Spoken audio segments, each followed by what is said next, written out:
Wow. It's Monday, kids, and you know what that means. It means Mumamo time. Do me a favor, chat. Can you tell me if you hear me? Can you hear my voice? Oh, Claude says, skipping today's Mumamo to celebrate the kiddo's birthday. Take care. You know, nothing says happy birthday like making him sit and listen to this program. But I get it. Happy birthday to the young'un. Can you all hear me? Yes. Raymond says yes, I'm presuming. But yes, so listen. It's Mutants Masterminds Monday. And it's a program where we get together and we hang out with a bunch of miscreants in the chat and we talk about Mutants Masterminds. It just so happens that Eminem is the only superhero TTRPG ever made. Mm-hmm. And, I don't know why that's the case, but it is the case. And wow, look at chat. Everybody is here. You folks, again, they were here at the crack of dawn, saving their space, so that they can have a front row seat. It's because it's general seating, Yeah. Let's see, I'm going to turn this down a little bit. You heard the dulcet voice of our good friend, Mr. Oh, where are you, Steve? You're right here. Here I am. As if on cue. Hi, Steve. Hi, Troy. How are you doing? I'm doing okay. Welcome to Mumamo. Delightful to be here as always. Yeah, right. I love it. It really does make Mondays a totally different kind of experience for me than I've experienced my entire life. But real quick, let's check in with chat and say, hey, William Lang, good to see you. Devious Hearts is here. You two were here quite early, and I appreciate the commitment. Let's see. We've also got so many people. Rebel Moose is here. We've got... they had a lot of things to say. So Paul's here as well. Good to see you, friend. Yep. We've got Squire Cortez says, howdy. Howdy to you. Good Mumamo unto thee. Raymond Stegman is here, gets ready to blast the air horn into Troy's room, thinking that I was sleeping. Let's see who. Oh, Jay Gray is here, of course. SC Terran Marine, good to see you, friend. Gerald Scrimshire here as well. Tempo is here too. Someone from Facebook is here, and Facebook is the living worst. And so I'm not sure, Sean Holland, that might have been you. Someone just said hi, and you show up as a line. Not very friendly, but you're Facebook. Here. Yeah, Facebook. I mean, come on, seriously. Note Jay Gray's, best practices of clicking on the notification for the stream. Oh, getting notified when we go live. You know how you do that? It's really quite easy. You just click on that bell and you say, "Give me all the updates," and then you'll be one of the first people to know when we go live. Because sometimes we like to throw in surprises, and surprise streams and things. Our good buddy Alex is known to do just that very thing. With joy of game mastering, and Alex, spent the time. He was at Origins. Now, knowing Alex, that means that he hasn't slept in 4 days. Absolutely, that man will burn both candles, or both ends of the candle and the middle, to get Mutants and Masterminds games playing. Hey, Robert Kemp, good to see you. I saw someone else pop in. Sean Holland, Hornetico, good to see you too. Yeah, welcome back. It's been a minute, and good to see you. But so Alex, we decided to let Alex kind of hang out in the cryo chamber for a little longer. Yeah, his candles are all just a puddle of wax. They are really. I'm telling you, Steve, that font is just horrible. Is a war crime. Oh, it's a war crime. Yeah, I love it. But we have another guest. A guest host, so to speak. It is our. What are we calling our valiant correspondent, Torque the Brobarian? Torque, are you with us? Say hi, Torque. I'm right here on the front line. So how's everybody doing today? Doing really good, and Very so well. glad that you are here with us. So, listen, we're going to be adding new. Devious says it's the Comic Sans of fonts. Yeah, it is. Hmm. It just takes that Comic Sans vibe and just it pushes it funward is what it Yeah, does. it does. It It really does. do. It fails Um, Funward. yeah, but Torque, you are here to join in the repartee, of course, but also a little later in the program, we'll be talking about some Valiant news. Mm. Yes, we will. Yes, we will. Nice. Looking forward to that. All right, so let's unpack failing Funward, because that's SC Terra Marine. Let's see. I'm ready this real quick. Anyone read PS 238, a superhero webcomic best described as take the kids from Springfield Elementary, give them X-Men powers, and send them to Hogwarts? Pretty much, yeah. I've heard of it. I have not caught up on it. I am Yeah. so behind on media. I'm telling you. I have to admit I haven't seen it in a while, but I am familiar with it. So it's animated thing then. Well, it's a webcomic.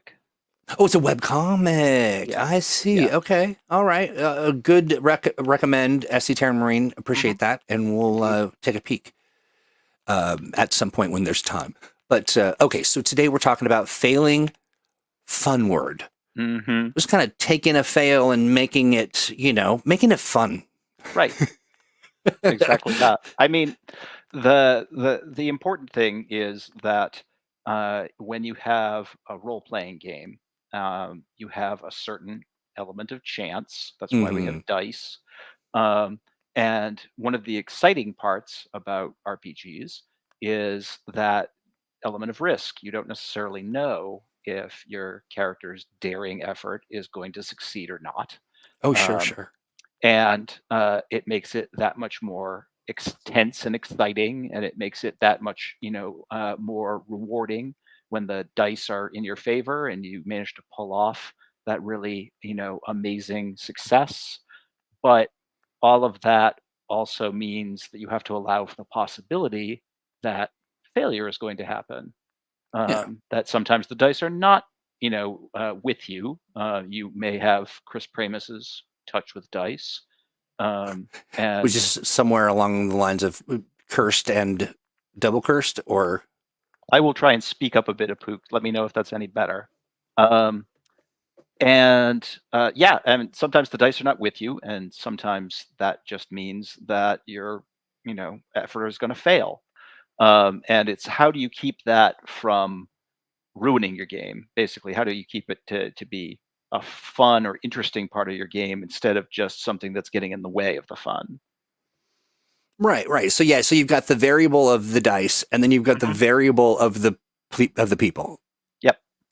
I love that. Logic, of Indeed. course, says it takes some people a while to learn that failure makes the story more interesting. It's the texture of the whole thing, right? Absolutely, absolutely. I mean, character. I mean, the general arc of a superhero story is usually that the heroes are going to fail in the beginning. They're going to come up against a challenge, and it's going to be too difficult for them in some way or another. They're going to have a setback. They're going to be defeated. They're going to be captured. Something, is going to happen, and they're going to have to come back from that. That's the usual sort of standard superhero arc. Yeah, So adversity. it's a big part of the story. Yeah, adversity, challenges, and sometimes those challenges mean setbacks, and setbacks can include failures. Well, and Mutants and Masterminds lends itself uniquely to that with, complications and things. It does. It does. Complications are an opportunity for players and game masters to introduce failure deliberately into the story as a way to enhance things and reward the players accordingly. In fact, one of the sort of obscure elements of the hero point rules are that players are supposed to get a hero point whenever they roll a one on the die, which is generally pretty much an automatic failure in most cases, or is usually going to be a setback of some kind. And that's supposed to represent also rewarding players for sometimes some of those random failures that are going to happen. Got you. Okay, so let's game some of this out, and Torque, feel free to dive in. And one of the things I'm looking for from chat is a story or a moment of overcoming adversity at the table, like something that happened unexpectedly. I know, like, I think of RC, when to see an example of failing Funward, maybe a little too Funward, is our last live stream that we I was a clown, and my twin sister was another clown who was significantly shorter than me and a black woman, and I was tall as pasty white guy with clown makeup on. It was very Funward. Some kind of F word was involved, right? But I think of that craziness that that it really was. That whole adventure was designed to let us be our kooky selves, and we delivered. But it was really unhinged for a ton of that. But RC really was able to kind of get the story in front of us and keep us on the rails, even though we were trying our level best to take the whole thing down. It was good stuff. But yeah, so I'm definitely. Oh yeah. So this is interesting. I think that Ramna Pat brings up this that I think is an important piece of this, because oftentimes it's not the fact that the failure happened, it's how to process it, how to get your players to understand that that's not a bad thing. End of the world. Yeah. And that can be a challenge, especially gamers can be competitive, right? And they don't like to lose, and I understand that. And oftentimes, especially in other RPGs, failure can have more dramatic or serious consequences. In some RPGs, if you fail at something, your character is going to die, or something equally bad is going to happen.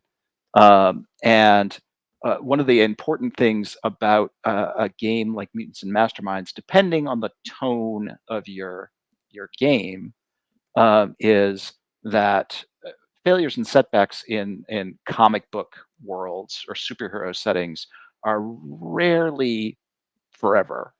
I mean, even characters die and come back all the time. So even your character dying is not necessarily a forever setback.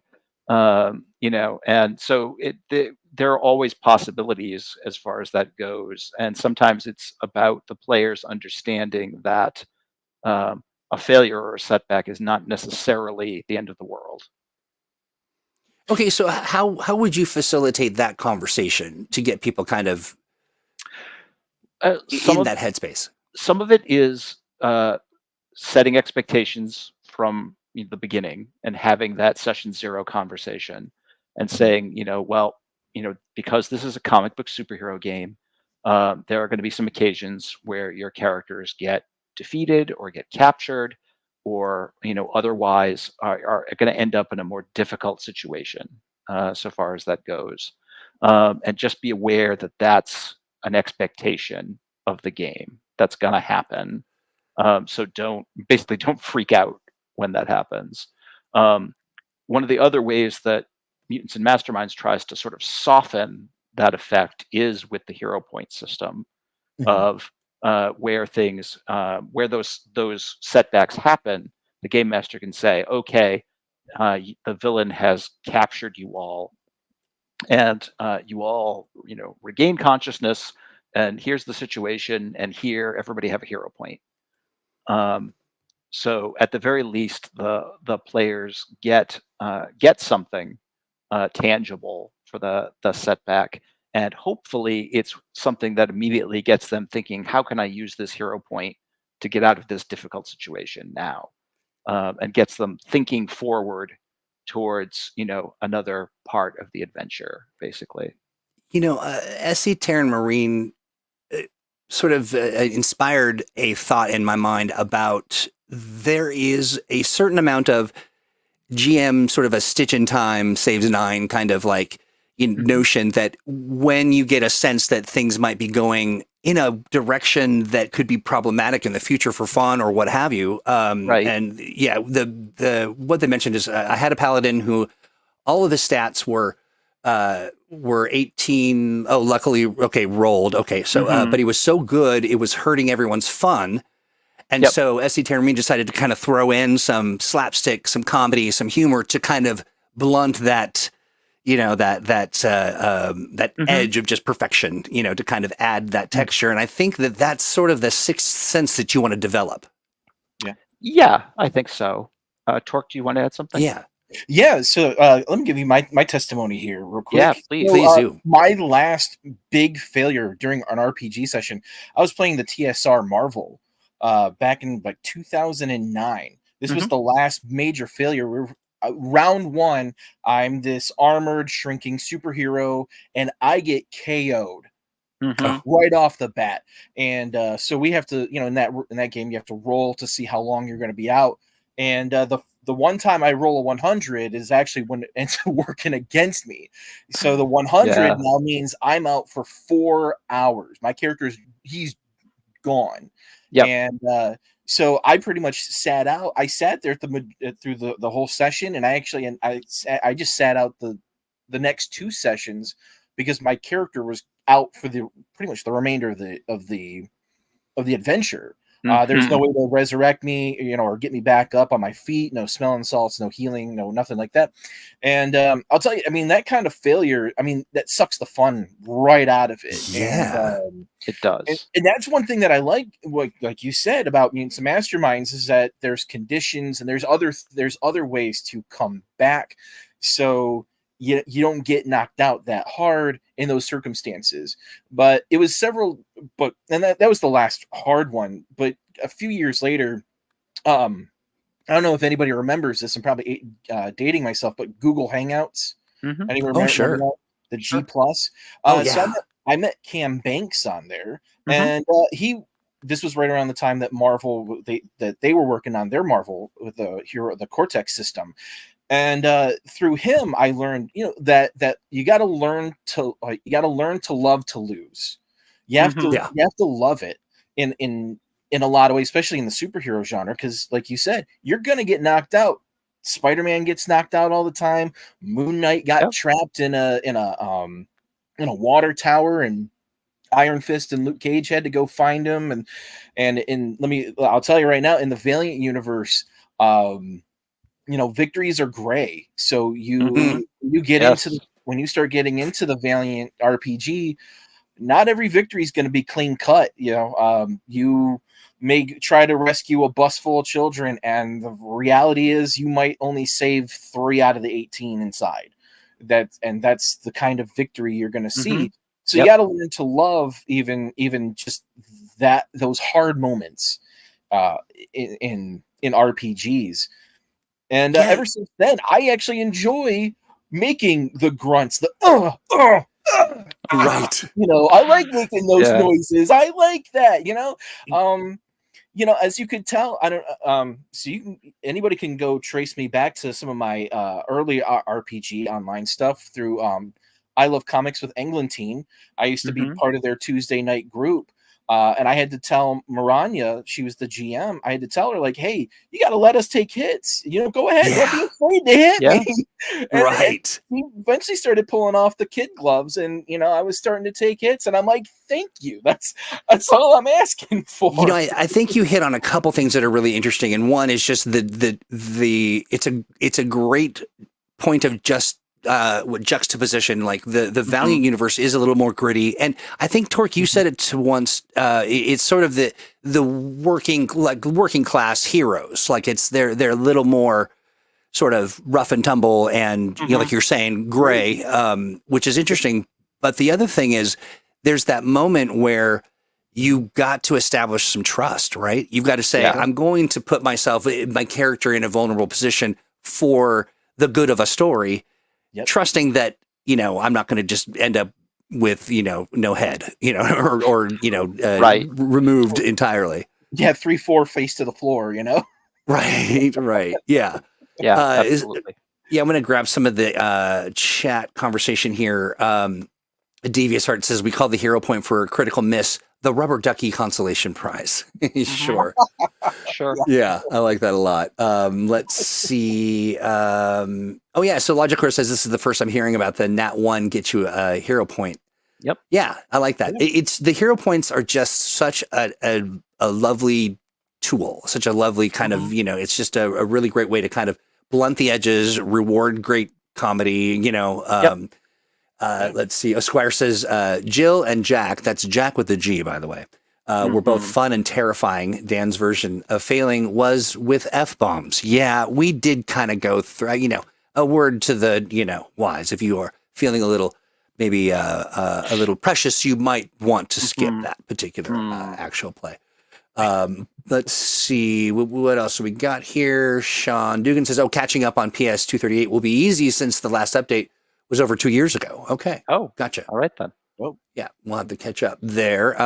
Squire says, an example I showed my players was in season 1 of My Adventures with Superman, where he was getting beaten up and failing against the villain group and then was able to rally against them with a hero point earned. Is that what that is? Yeah.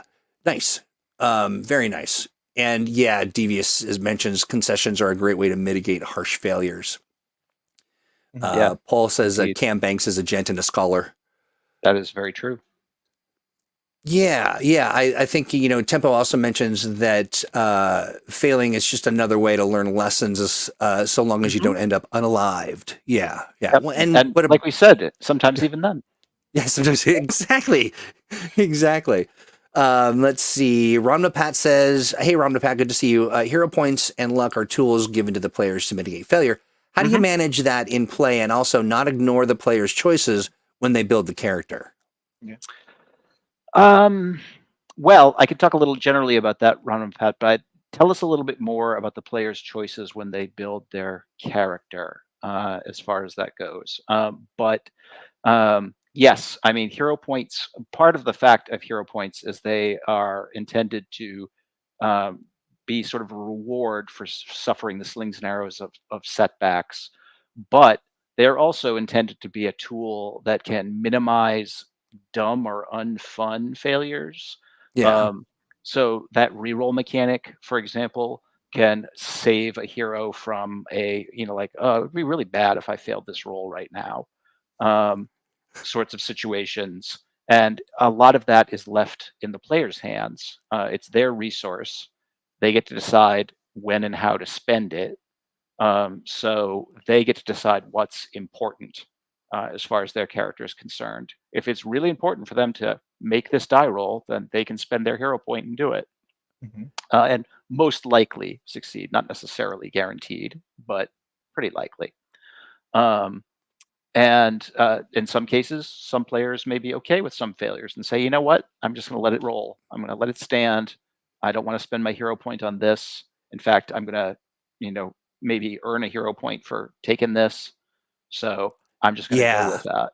Yeah. The GMs I've played with, Alex, RC, have always been very good at noticing that sacrifice, and that's a key component to sort of building that bridge from the failure to the absolutely to having fun. Well, one thing that I think is important is I have always tried to encourage, as a game master, the players to both narrate their characters' successes and their failures.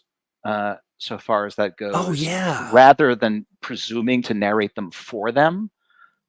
So just like if a character succeeds, in a particular action, or they describe the intended outcome of their action, if a hero fails at something, I will often ask the player, well, how do you fail?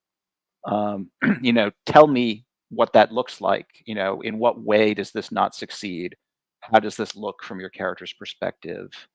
And I find that gets players really thinking about that sort of a thing beyond it just being I missed, the die roll wasn't high enough. They start really being like, well, what does that failure look like? And the funny part is oftentimes players are much crueler to their characters than I would be. That's so true. Yeah. Yeah, in absolutely. terms of their describing their failures. So I will say too, in playing Mutants and Masterminds, it is my experience, and in the TTRPG games that I played, it to have Alex say, "Tell me what happened." It kind of jarred me at first. I was like, "Wait, what?" I mean, it was a very interesting vibe to kind of, and now if I'm watching another actual play or participating in one that doesn't have that kind of input, it feels a little like I'm missing something. yeah, I get that.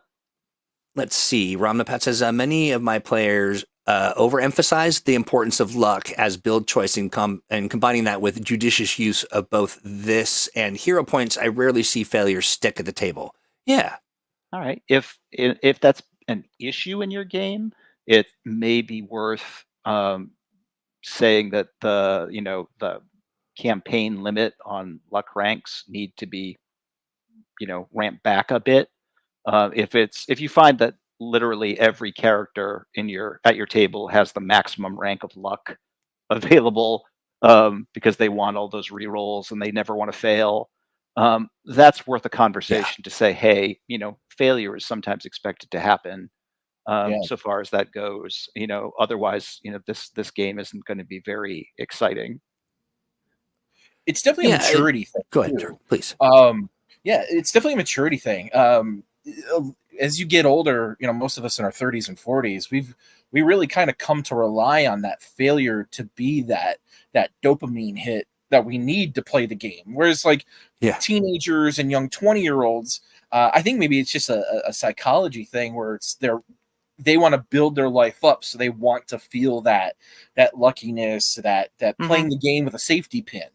And I think again, it circles back to a maturity thing and an attitude that again, you have to love the idea of failure in these games. Yeah. And I do think it is about from a game master's perspective, trying to keep failure interesting as much as possible. Sure. You're not necessarily going to be able to turn every failure into a huge, interesting character moment, but to try and make the characters' failures or setbacks add something to the story, even if it is just a personal lesson for the character that they build on from that. Yeah, absolutely. One of the things too, I think that the notion of what a session zero does, I think, is it gets more and more important the more and more I think about the long-term stuff, because you're setting the stage for, hey, listen, you're going to fail. And I want you to know that as a GM, it's my job to facilitate this story and to kind of create a space for failure to not necessarily mean you're done for. Indeed. Please go ahead. Oh yeah, I'm looking at Rua's comment here. Let me scroll back up. They were talking about failure, and we can think about the greatest failures in history. Think of Abraham Lincoln.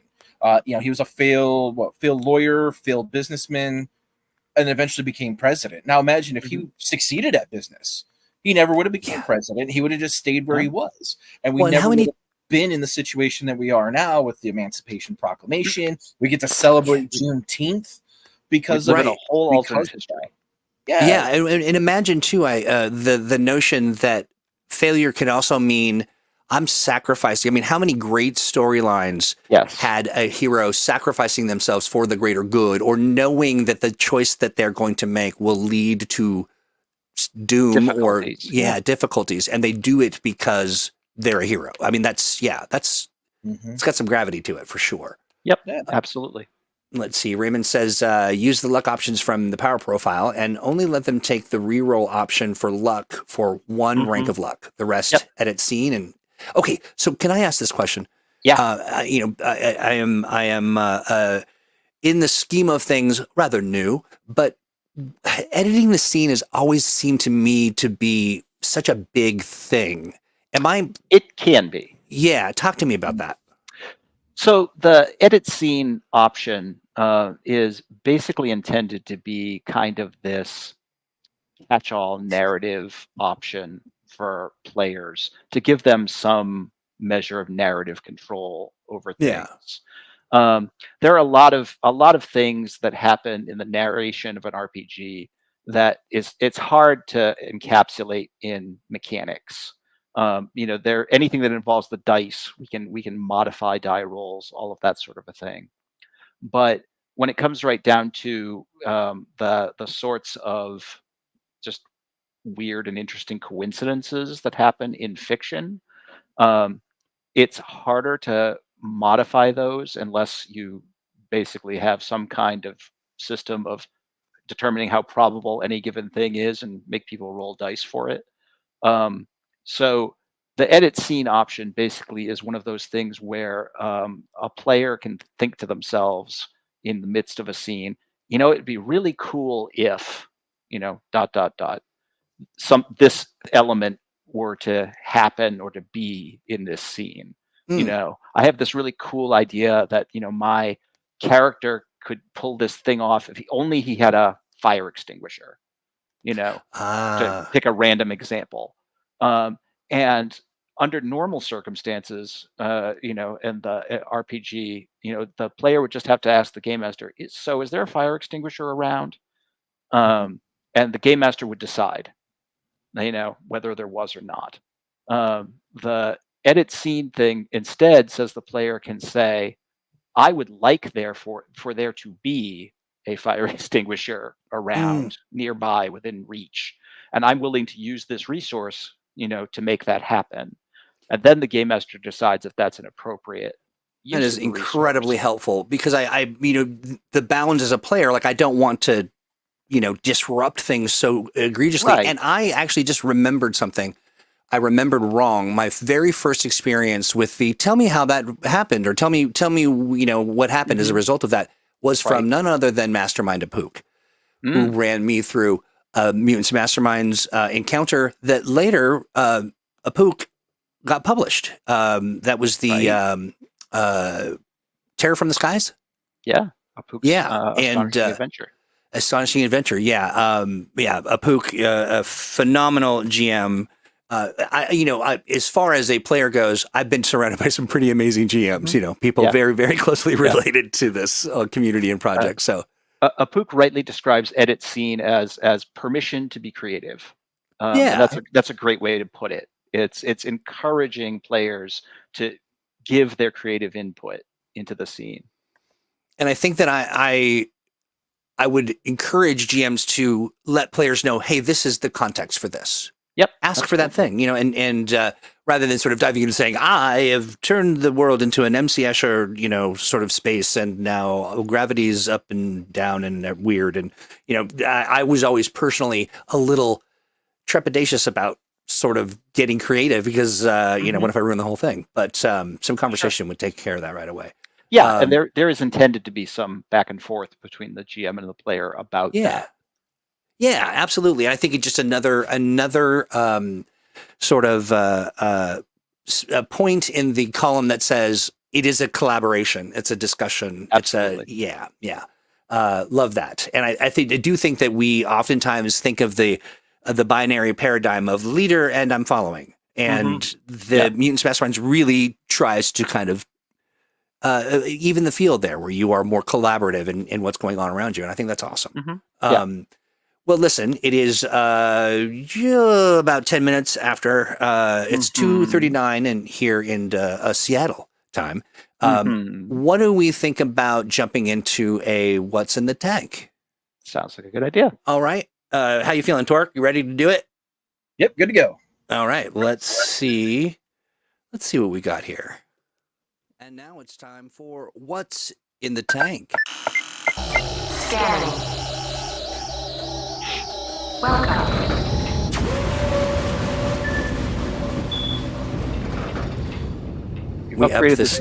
You've upped the security system. We sure did. We sure did. And it is my pleasure to welcome our Valiant Adventures correspondent who will be talking about, Valiant update stuff. Steve, I'm going to just momentarily take you out, Kenson. No, I'm not going to take you out, but I am going to. Yeah, right. Exactly. Let me see how I'm doing this. I think what I will do is, Troy, we don't need to demonstrate failing forward this way. you know, honestly, this whole program is all about It's all that. about it. It really is, and always has been. All right, Torque, my friend, I throw it to you.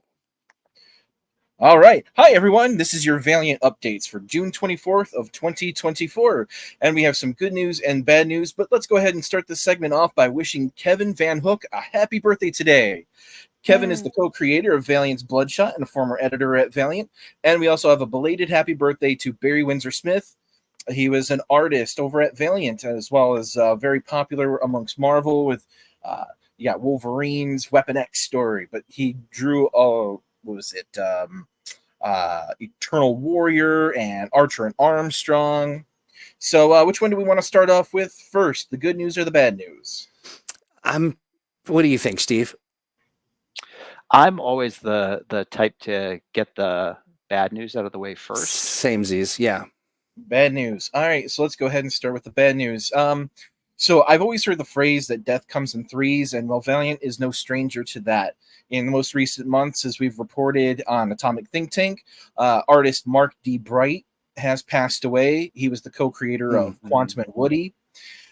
Valiant also lost the legendary artist Don Perlin. He was a co-creator of Bloodshot, as well as many other superheroes through his countless decades in the comic book industry. I mean, this man had been around doing comic strips since the 40s. He served in the U.S. Army. Very talented man. He also recently passed away. And lastly, we have one-time writer of Bloodshot, the young Ben Potter, also known as Comic Storian. He was an infantryman. He served in the Middle East conflicts that's been happening for the last 20 years. He died in a car accident. We're not exactly sure what happened, but his truck veered off the road, and he died from the impact. So, yep, we're no stranger to death here in the Valiant. But on the good news, on the upside, Alien Books is well underway on their road to resurgence. You can pick up issues of Faith 1 and 2 of a 2-part miniseries in stores right now. And issue 2 of the Valiants, it also has hit shelves, along with Rye, the Book of the Dark, and Exo Manowar Invictus issues 1 and 2 are on shelves. It's also just come out that Fred Van Lente's Bloodshot novel is projected to release on January 21st of next year. Bloodshot Awakening reimagines Bloodshot's origins in this YA novel as an 18-year-old who wakes up with pale skin and nano blood, but with no memory of who he was. And a little bit behind the scenes over here at Atomic Think Tank, I just want you to know that yours truly, along with Devious, and as well as another member, we are working very hard right now. We're creating adventures for the Valiant RPG. We've been developing some plot hooks and developing scenarios that you can run your characters through. So pardon our dust on that front. I've been kind of going through some transitional things, talking about failures in our lives and in the game. I just recently lost my job. But I'm taking advantage of the situation and kind of developing some stuff. And I'm hoping that with this downtime, I can create great characters and great adventures for all of you to play. I love that. Torque, I also got to say thank you so much for wanting to step up and help out in this regard and share information about Valiant. I wonder if you couldn't speak a little bit to Resurgence. I'm not sure that we've not really talked about that, and it's kind of a big deal. Resurgence, right? So I'm not sure if everybody's kind of familiar with what's been going on with Valiant. So Valiant Entertainment, the pandemic hit them really hard. They had shut down their main offices in New York. They were hot desking and working from home, and they had recently just decided to sell their license off to Alien Books. And they kept Lisa Hawkins from their previous publishing and brought her in, and now she's the one that's been leading the charge. And the big thing right now is her goal is to take the opportunity to start shining spotlight on Valiant characters who've been kind of shelved and put off to the side. And this is an opportunity for those characters to get more sunshine and get put on the shelves, as well as seeing a status quo change in some of the characters that we already know of, such as Rye, Ninjak, Exo. We've already started seeing some changes with Archer and Armstrong. What with Archer is now technically the immortal, and Armstrong is becoming functionally mortal again. And so we're going to be seeing a lot of those transitions in due time. Very interesting and promising. I love the notion of kind of the refresh. And my understanding of Valiant is that it's gone through a couple of those. Yeah.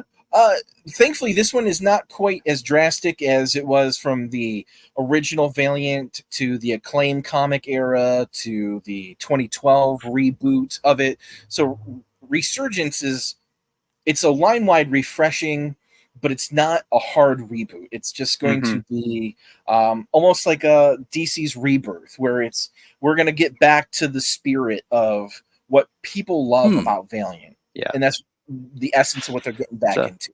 It's a creative relaunch. Yes. I And like that. Valiant, they're doing their best. Yeah, and they're doing their best right now to just giving fans what they want.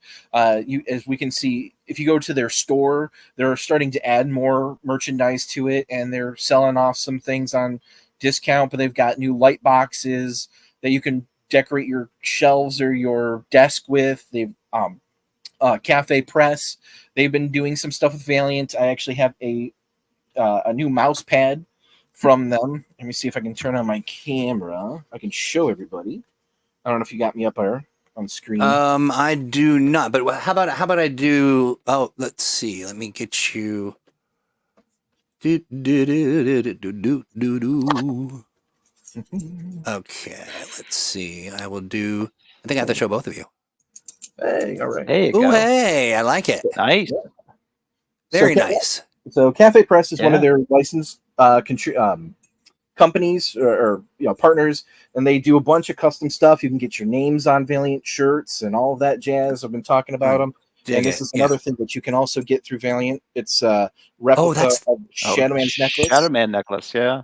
Yeah. I got to tell you, Shadowman has quickly become one of my favorites. Absolutely one of my favorites. Yeah. Dig that a great deal. Okay, well, thank you so much for that update. And before we, we've got a couple more minutes before we're done. But tell me about your podcast. Clang. Yeah, so I'm gonna be coming back from hiatus. My daughter, she got out of kindergarten. She's gonna be going into first grade here in the fall, so I just wanted to spend some time with her.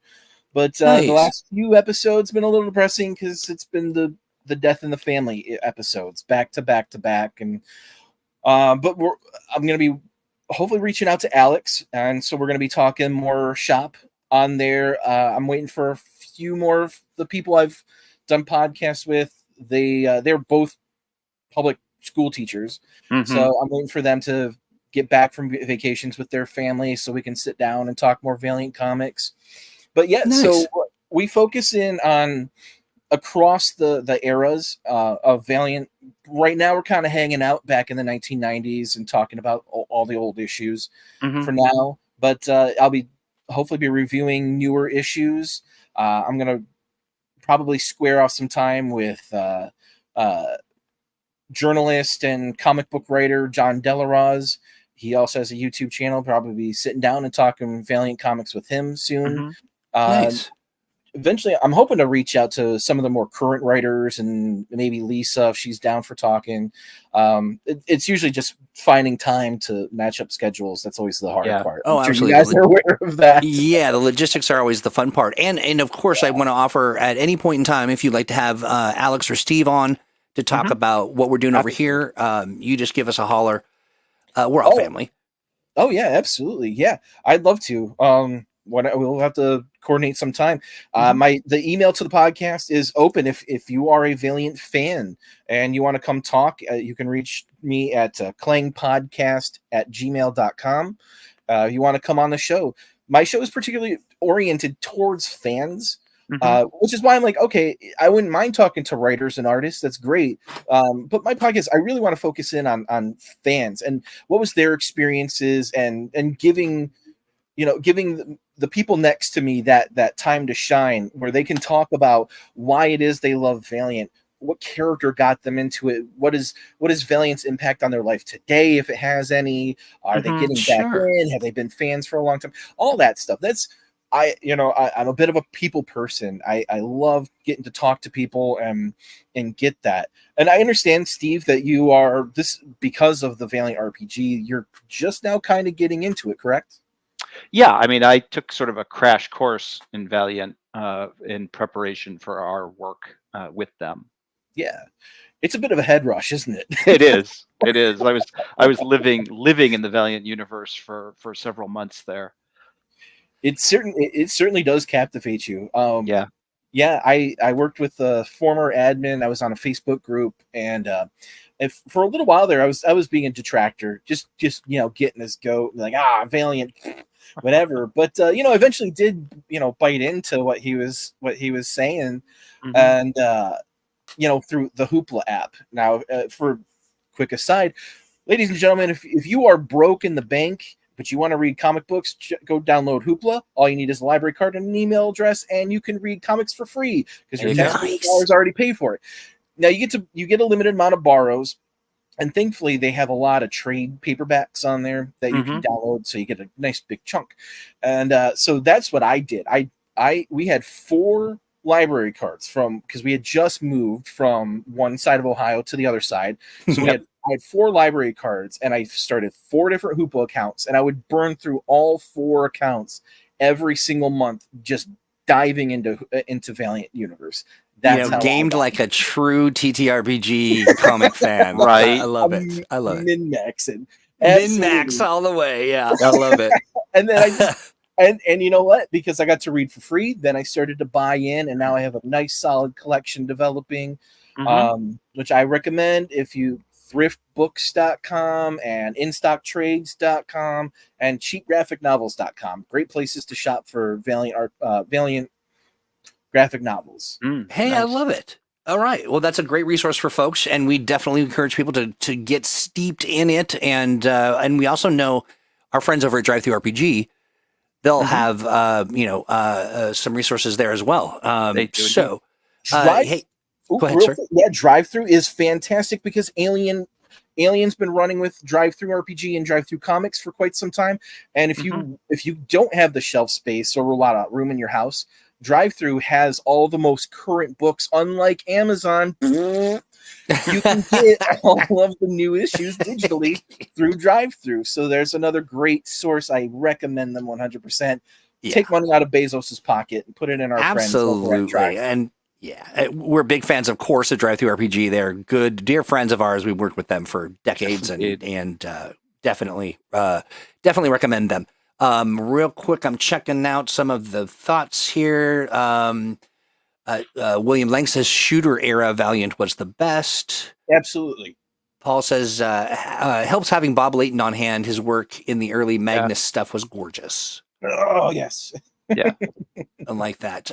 So, I believe, Gene, I bet that's you over there on Facebook showing up as a line.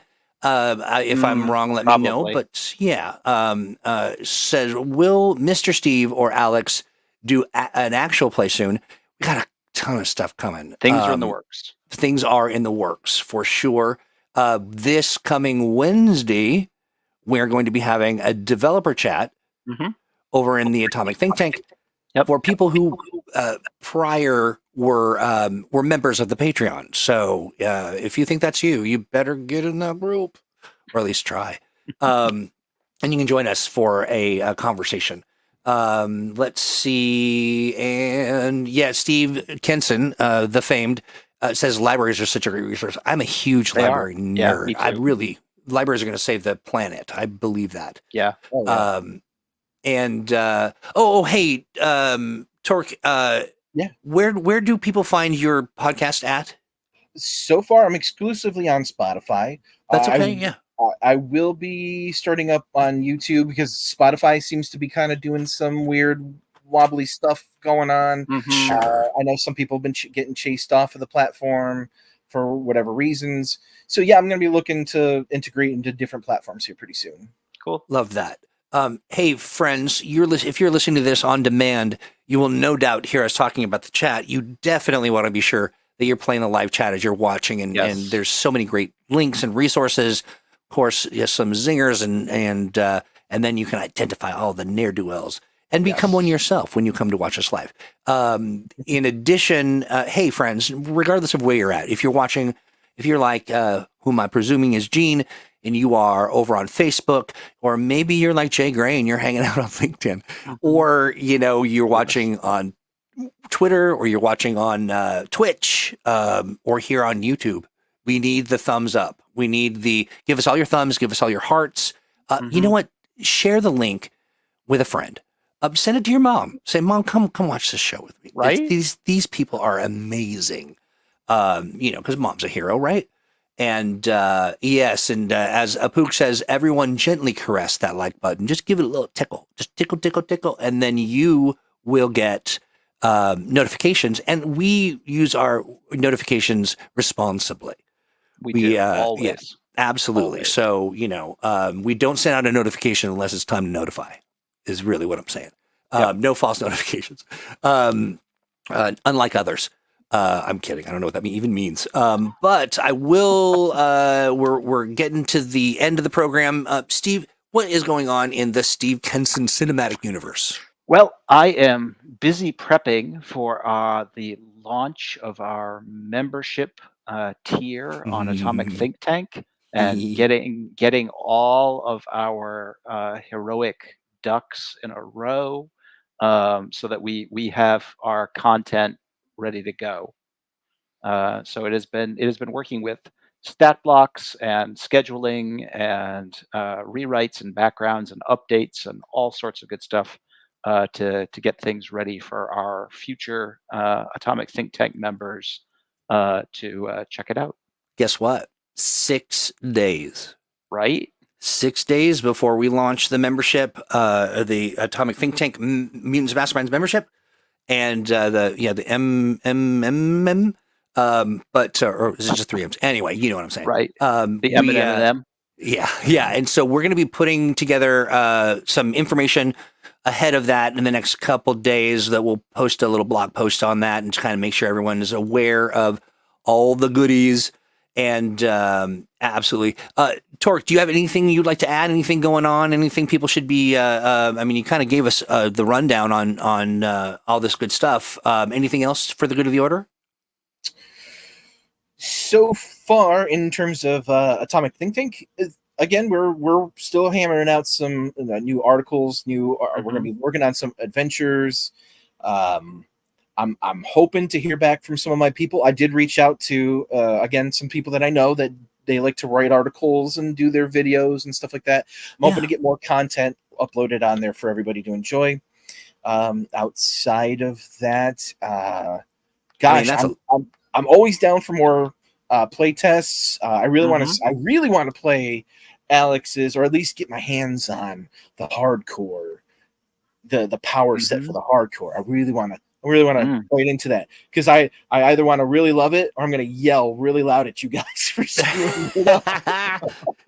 I would love to get your thoughts on it. Absolutely. Maybe what we'll do is we'll talk about scheduling some more actual plays and getting some of that going in the tank. In addition, also, I do feel free to extend an invitation if you want to invite someone to come have a chat with Valiant fans. I think the more we talk and share, the more people will get connected. And I really I'm sorry, the chat is cracking me up. Muma mem, papa mum mem. Listen, with that, I think we are done. I want to thank everybody, chat, as per the usual. Just absolutely lovely time, and thank you so much for all your support. Looking forward to, listen, we're almost ready for another planning episode. I can't believe it. I think it's like 4 or 5 episodes just left. Do that? It feels like we did. It really does.